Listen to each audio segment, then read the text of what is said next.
Good evening, visitors. Welcome to the Australian War Memorial's last post ceremony. My name is Chris Weidenbar, and joining us today from the Australian Army is Major Graham Hales. We warmly welcome the delegation from DEL who are in attendance this evening, and we also warmly welcome a contingent from the Department of Defence, which includes officials from both the United States of America and Japan. We welcome the veterans who have served, those that are still serving, and the families that love and support them. We acknowledge the members of RSL and Services Clubs Association, RSL Victoria and RSL Queensland who are watching the broadcast of this ceremony across Australia. During this evening's ceremony, wreaths will be laid at the base of the Pool of Reflection by visitors to the memorial and by students on behalf of Urquhart Park Primary School from Newington in Victoria. I now ask all who are able to please stand and join in singing the national anthem.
Thank you.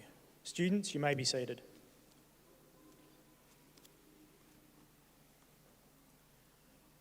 The Australian War Memorial was the vision of Charles Bean, Australia's first World War official historian. Bean landed with the Australian troops on Gallipoli and stayed with them at the front through to the end of the war.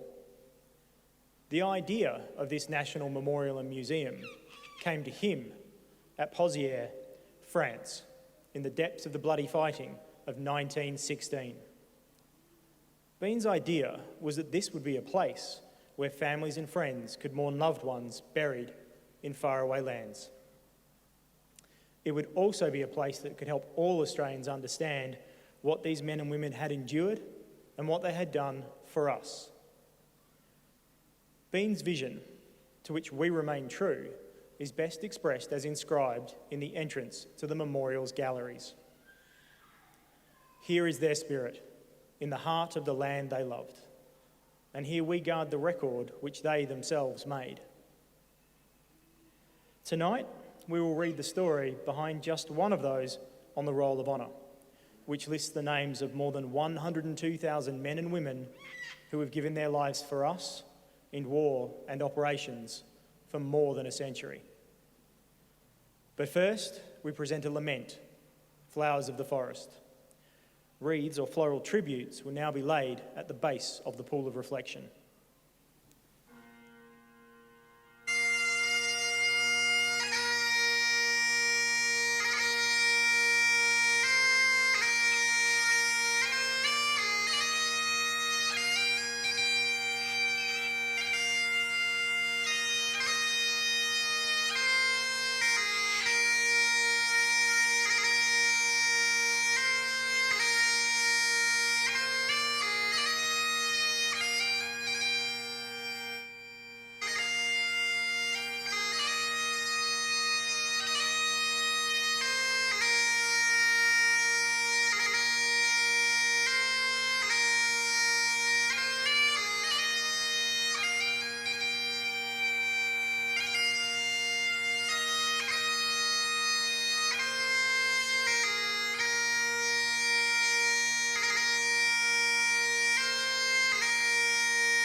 G'day.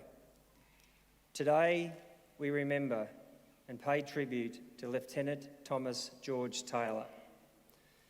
Thomas Taylor was born in 1877 in Bungendore, New South Wales, the eldest son of Owen and Harriet Taylor. Little is known about his early life, other than that he had moved to the Southern Africa by the end of the 1890s. In October 1899, war broke out between the two Boer republics in the British Empire. Within a week of war being declared, Taylor had joined a local regular British unit known as Brabant's Horse.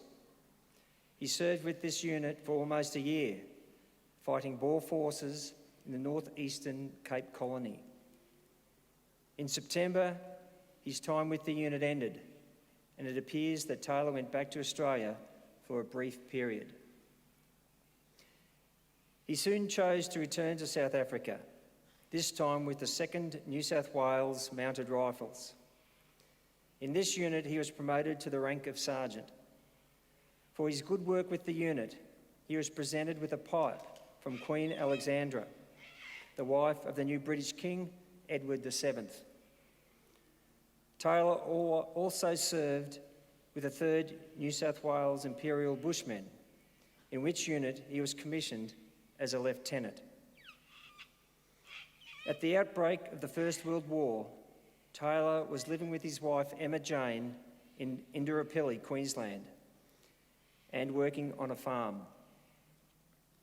In December 1915, Taylor enlisted in the Australian Imperial Force in Brisbane. Because of his record of earlier service, he joined at the rank of sergeant. He trained in Australia for 6 months before sailing for England in May 1916 on the transport ship Demerentes. His training continued in England, and he was commissioned as a 2nd lieutenant. In November, he sailed to France, where he completed officer training at the Anzac and Divisional Schools and was promoted to the rank of lieutenant. In April 1917, Taylor joined his unit, the 41st Battalion, in the field in France. He saw action in the Battle of Messines in early June 1917. During this battle, British, Canadian and Australian miners detonated an enormous amount of explosives underneath the German positions and overran the survivors. During his time at the front, Taylor also participated in trench raids and became a well-liked officer to the men of the 41st Battalion. At the beginning of July, Taylor was in the support lines near the town of Warneton on the French and Belgian border, where he was struck by shrapnel in his legs and badly wounded. He was evacuated to the 2nd Australian Casualty Clearing Station to be treated, but he died of his wounds on the 5th of July, 1917. He was 40 years old.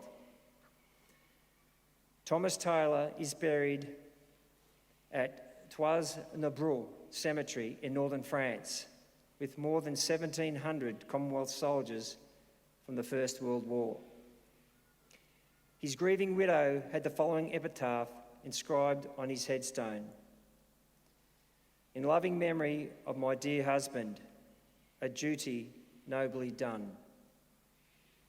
Lieutenant Thomas George Taylor is listed on the Roll of Honour on my right, among almost 62,000 Australians who died while serving in the First World War. His photograph is displayed today beside the pool of reflection. This is but one of the many stories of service and sacrifice told here at the Australian War Memorial.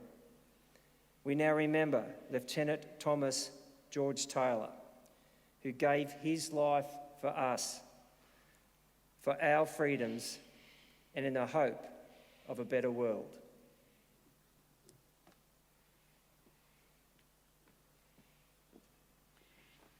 Please stand for the reading of the Ode and the sounding of the last post.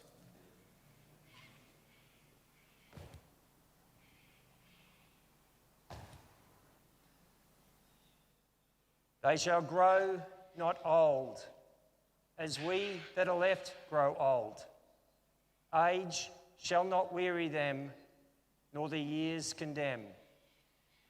At the going down of the sun and in the morning, we will remember them. We will remember them.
Lest we forget.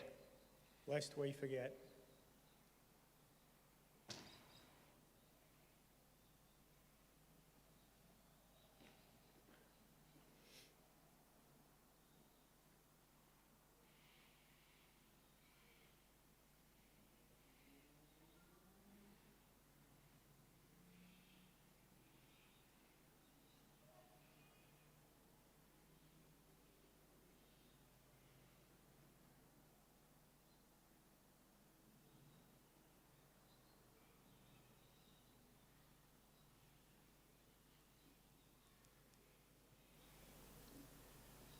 We leave you this evening with the words of the memorial's founder, Charles Bean.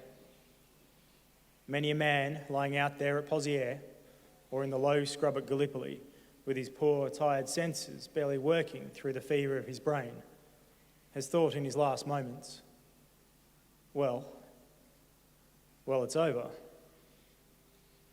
But in Australia, they will be proud of this. Ladies and gentlemen, girls and boys, that concludes the last post ceremony. We thank you for visiting the Australian War Memorial and wish you all a very good evening.